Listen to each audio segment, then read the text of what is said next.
Miss I forgot the other lady. Yep. Anyway, you know, that's how it was. So, you know, if I'm gonna rap about something, I need to rap about, how how I came up. We came up robbing people and taking from people. So why not make a song talking about robbing the rap game? You get what I'm saying? And that's real. And I was in jail at the time when they locked me up and said I held my baby as a human shield. I was in.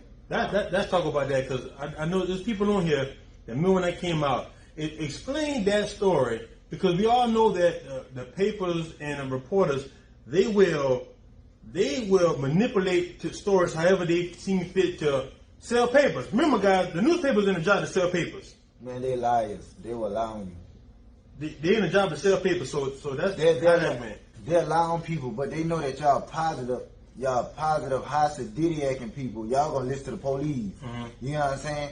Y'all gonna look at a little dreadhead nigga like me.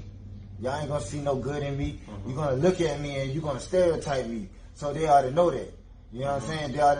You already seen me in the paper before, so I already had charges before. Mm-hmm. So they already know y'all gonna stereotype me. They locking people up.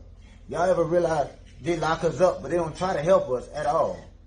They don't help us. Like let's say they see me running a business and I'm running it wrong. They're not gonna come and say, hey, this is what you need to do to make your business more, legit and more better, so we won't have to lock you up. They don't give us no warning. They just come and lock us up. So you just gotta be on your shit. Police don't teach you nothing. They just come and take your life and take everything from you. But back then, like, they'll put charges on you just so they can get a bigger check. Like when I was in the apartment complex and I was protecting two females. Rest in peace to them now, Kima and Bree. Mm-hmm. They was getting beat up by a dude. Like, he robbed them for their phone and all. So I saw the altercation. They just got finished babysitting my baby. I came to pick my baby up. That's what I was doing there. Uh-huh. So I beat the dude up. I beat him up. And when I beat him up, I drove away from the scenery with my baby in the back seat of the car. My cousin was with me the whole time. Mm-hmm. So as I'm driving, I pulled over because my baby was screaming. So when I pulled over, I checked my baby and shit. I took him out the back seat or whatever. And then I put him in my lap. So I'm already parked. Mm-hmm. The police pulled up on my truck. They all hopped out. One of them hopped out and he had a gun aiming at me. And he was like, freeze, like, put your hands where I can see him. I said, hold up, bro, I got my baby in my hands. And he like, I don't give a fuck.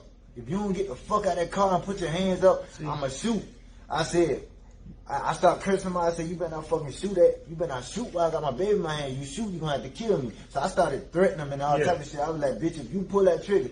But he was like, I don't give a fuck about none of that. You either put your hands up, or I'ma shoot. I don't give a fuck about you, know that baby. See? Nah. And that ain't in the paper. None of that ain't in the paper. But see, it's like after that, a bunch of cops started pulling up. They all started drawing guns down on me. So they was telling me to put my baby on the ground. My baby wasn't up for like 8 months. He couldn't walk or none of that. Mm-hmm. So I was like, I ain't put my baby on no ground now. You know what I'm saying? I was like, one of y'all come get the baby. And they was like, nah, they not coming to get my baby. Put him on the ground or they gonna shoot. I said, y'all bet not shoot at me and my baby. Like, so a black cop pull up.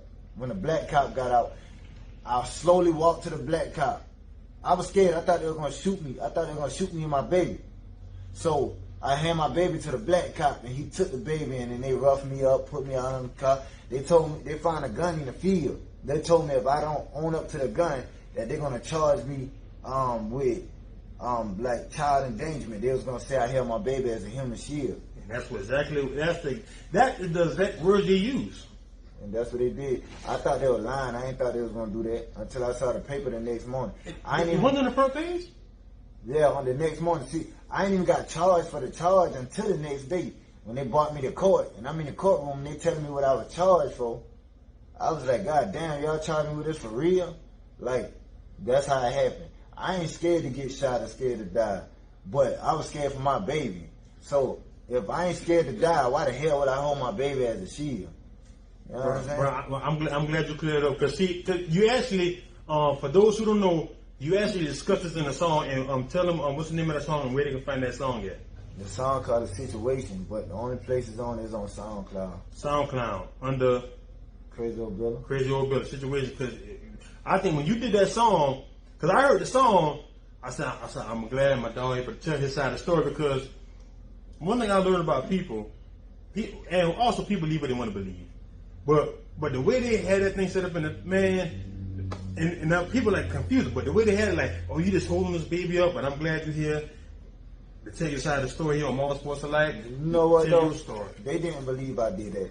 They wanted to believe I did that because around that time, you know, when you got so many people who hating on you and jealous of you and jealous of your name and jealous of who you is, and they feel like you don't deserve the standard or the level that other people set you on or put you on, or the respect level that other people put you on, like they can't wait to hear something bad about you so that they can, you know, like, so they can spread it and make it seem real, because they don't want you to get that type of good love. So any bad little thing that they see, anything that they can see to put their foot on your neck, that's what they want to do. They're gonna do it. They don't care if it's coming from the police.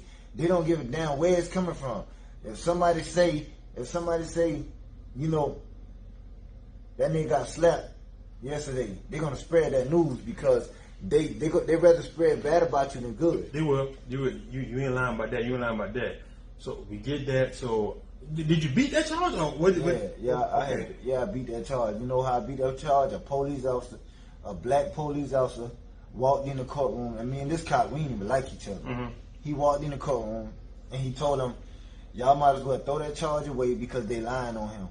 And I told the judge, I said, all you got to do, it was like 5 sheriff cars out there. All you got to do is look at the video. And if I did that, you know, you'll see it on the video. Mm-hmm.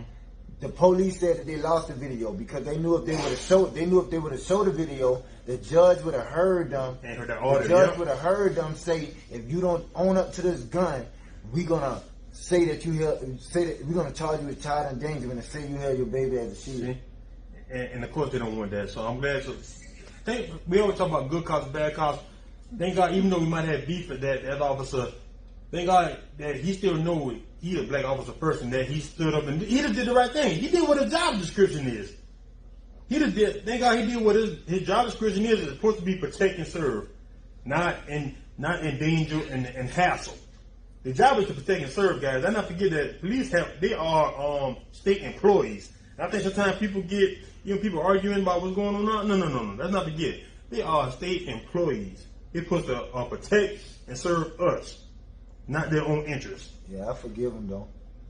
But it's all good. So at that time, was Robin Atlanta out or not yet? Robin Atlanta was not yet. Was not yet.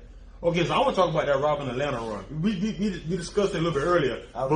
I was in jail looking at Love and Hip Hop through my window. Me and Alfonso Fields Fabo, we was roommates. Okay. And when I was looking at Love and Hip Hop through the window, they denied my bond or whatever. So I was like, damn, I ain't got no bond. I need to get out and go back to my old ways and start robbing a bunch of people and get me a lawyer. So now I'm thinking negative all over again, because I was trying to stay out of trouble until that situation happened. That was a big situation. I was like, nah, I ain't gonna go out there and rob nobody.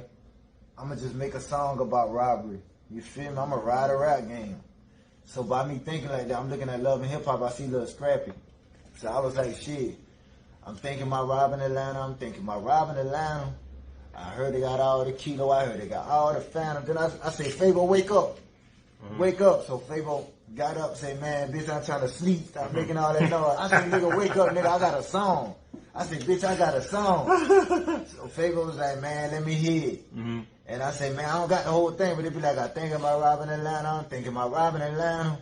I heard they got all the kilo. I heard they got all the phantom. And Fabo said, yeah, that's a song, but check this out. I might go back to sleep. You go ahead and finish the song. And let me hear that bitch in the morning. I said, nigga, wake up and help me. So he said, you don't need no help, nigga. You got the talent. I said, you know what, he right. Let me finish the song. And bro, when you finish it, Now, let me tell you the thing that made me mad about that song, Lil J. I ain't gonna lie to you. What's up? Not make me mad, bro. I'm one of your favorite rappers? Oh, no. You can do that. I don't care about them. No, when I say make me mad is that, bro, that song was so hot. I'm like, I knew it was about to lead to like, it might have been some politics shit I don't know about. I said, bro, that song was so like right here, because even my cousins, man, I got cousins like in the low country. You thought it was gonna get me hurt or something? No. I thought you was out of here musically. I was. That's what I mean. No.